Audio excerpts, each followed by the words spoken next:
ઉપવાસમાં ખવાતી ખીર બનાવીએ। અડધો કપ સાબુદાણાને સારી રીતે ધોઈને પલાળી દેવાના છે। સાબુદાણામાં ડૂબાડૂબ પાણી રાખવાનું અને અડધો કલાક પછી બધું પાણી નિતારી લઈ એને ઢાંકીને મૂકી રાખશો તો આ રીતે ફૂલેલા અને ખુલ્લા સાબુદાણા તૈયાર થશે। ટીપ ગમી હોય તો લાઈક કરજો। સબ્જા સીડ બહુ હેલ્ધી હોય છે, એટલે 1 ચમચી સબ્જા સીડને અડધો કપ પાણીમાં પલાળી દેવાના, 10 મિનિટમાં ફૂલી જશે। તપેલીમાં 700 ml દૂધ લઈ ગરમ થાય એટલે પલાળેલા સાબુદાણા એડ કરી દેવાના, એને ચલાવતા રહેવાનું। સાબુદાણા ચડી જશે એટલે ટ્રાન્સપરન્ટ થઈ જશે।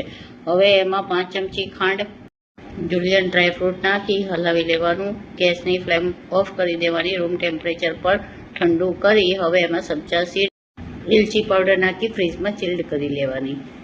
ઠંડી ખીરને સર્વ કરીએ। જુલિયન ડ્રાયફ્રૂટ અને તુલસીથી ગાર્નિશ કરીએ। Thank you for watching.